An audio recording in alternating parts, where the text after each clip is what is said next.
Thursday, February 19, 2026. AGNDD IntelliReport topic.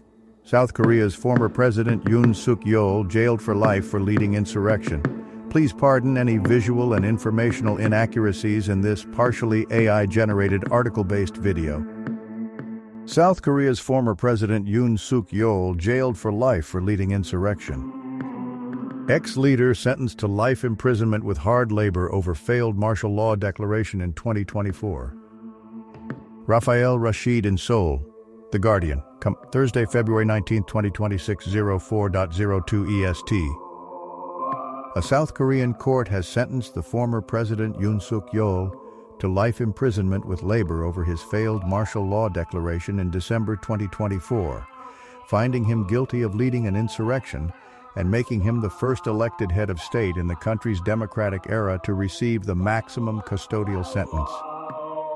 The Seoul Central District Court found that Yoon's declaration of martial law on the 3rd of December 2024 constituted insurrection, carried out with the intent to disrupt the constitutional order. Judge Ji Qui-yoon said the purpose was to send troops to the National Assembly to blockade the Assembly Hall and arrest key figures, including the Assembly Speaker and party leaders, thereby preventing lawmakers from gathering to deliberate or vote. In sentencing Yoon on Thursday, the court pointed to his lack of apology throughout the proceedings, his unjustified refusal to attend hearings, and the massive social costs his actions inflicted on South Korean society. The court said the martial law greatly damaged the political neutrality of the military and police and caused South Korea's political standing and credibility in the international community to decline, leaving society politically divided and experiencing extreme confrontation. The court opted for life imprisonment over the death penalty, noting that while the crime was grave, Yoon's planning did not appear meticulous. He had attempted to limit the use of physical force, and most of his plans ultimately failed. In a historical digression, the judge traced the history of insurrection law and cited the 1649 execution of England's Charles I, who led troops into Parliament to establish that even heads of state can commit insurrection by attacking the legislature. The verdict was broadcast live on national television, capturing Yoon briefly smiling on arrival and later displaying no visible reaction as the sentence was delivered. Under South Korean law, the charge of leading an insurrection carries 3 possible penalties: death, life imprisonment with labor, or life imprisonment without labor. Prosecutors had sought the death penalty, arguing that Yoon committed a grave destruction of constitutional order by mobilizing troops to surround Parliament and attempting to arrest political opponents during the 6-hour crisis.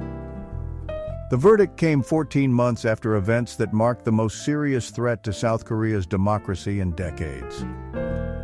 The charges stem from events on the night of the 3rd of December 2024, when prosecutors said Yoon attempted to use military force to paralyze the legislature, arrest political opponents, and seize control of the National Election Commission. Yoon claimed he was rooting out anti-state forces and alleged election fraud without providing evidence. Within hours of the declaration, 190 lawmakers broke through military and police cordons to pass an emergency resolution lifting martial law. Parliament impeached Yoon within 11 days, and the Constitutional Court removed him from office 4 months later.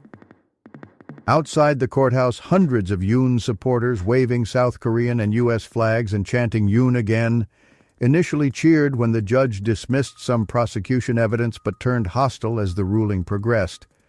Some supporters shouted "Political judge, step down," and hurled profanities at journalists. When the sentence was announced, some collapsed in tears, crying, "The country is finished."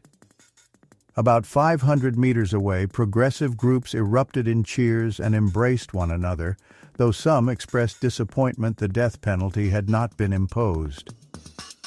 Yoon faces 6 additional criminal trials, 2 of which arise from the martial law crisis, including a treason charge alleging that he ordered drone incursions into North Korean airspace in an attempt to provoke a confrontation that could justify military rule. He has already been sentenced to 5 years imprisonment for obstructing his own arrest. Thursday's verdict follows a series of related rulings that formally established the events of the 3rd of December constituted an insurrection. In January, the former Prime Minister Han Duck-soo was handed a 23-year prison sentence in a ruling that described the martial law attempt as a self-coup by elected power that was more dangerous than traditional uprisings. The sentence far exceeded prosecutors' 15-year demand, indicating judicial willingness to impose severe penalties. On the 12th of February, the former Interior Minister Lee Sang-min was jailed for 7 years for his role in the insurrection, including relaying Yoon's orders to cut power and water to media outlets. Legal experts said the rulings created a sentencing environment that made the most severe punishment more likely in Yoon's case. The court also sentenced 7 co-defendants: Kim Yong-hyun, the former defense minister, to 30 years, No Sang-won, a former intelligence commander, to 18 years, Cho Ji-ho, the former police chief, to 12 years, and Kim Bong-sik, the former Seoul police chief, to 10 years. Mok Yun-tae, a police commander, received 3 years. 2 defendants, Kim Yong-gun and Yoon Suk Yeol, were acquitted. Yoon's legal team released a statement calling the verdict a predetermined conclusion and a show trial, saying they could not bring themselves to respect the judgment. They accused the judiciary of kneeling to incited public opinion and political power and applying double standards, pointing to President Lee Jae-myung's suspended trials and opposition politicians acquitted on illegal evidence grounds. The legal team vowed to fight to the end, saying truth would eventually be revealed in the court of history. Yoon is expected to appeal. Life imprisonment carries no fixed release date, with parole theoretically possible after 20 years on demonstration of good conduct and remorse. The former President Park Geun-hye was initially sentenced to a combined 32 years in prison for corruption and related offenses in 2018. The term was later reduced on appeal and ultimately erased by a presidential pardon in 2021. In 1996, the military dictators Chun Doo-hwan and Roh Tai-woo received death and 22.5-year sentences, respectively, for their roles in a 1979 coup and subsequent massacre in Gwangju. The sentences were later reduced on appeal, and both men were eventually pardoned. Every South Korean president who has served a prison sentence has ultimately been pardoned.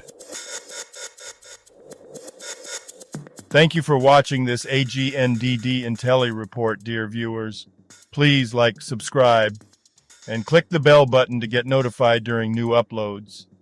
And make sure to tune in next time. Stay safe and healthy. Cheers!